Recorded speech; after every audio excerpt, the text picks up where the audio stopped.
I'm in a 2013 Mazda CX-5, and today I'm going to show you how to jump start your vehicle. So first you open the hood, and then we'll find the battery right on the driver's side here, and then double check this is your positive terminal right here, and your negative here. And then you can always double check on the battery itself. There's a negative sign and there'll be a positive sign right here. But from here, double check there's any corrosion that needs cleaned off. Clean off with a good rag or brush for both of these terminals. And then I would make sure these are all screwed on nice and tight.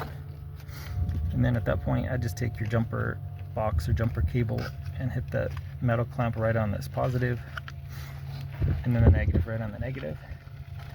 And then if you run into another vehicle, you want to make sure that your positive is running directly to the positive on the other car and your negative directly to the negative on the other car.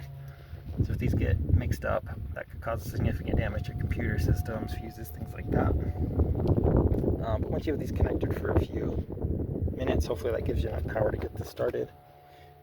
And worst case, if it doesn't, just unscrew these, loosen these terminals, you can pull them off, and then you'll just lift this old battery out, stick your new battery in, and then screw everything back on nice and tight. And it should be good to go. But I hope that's helpful. Hope you have a good day.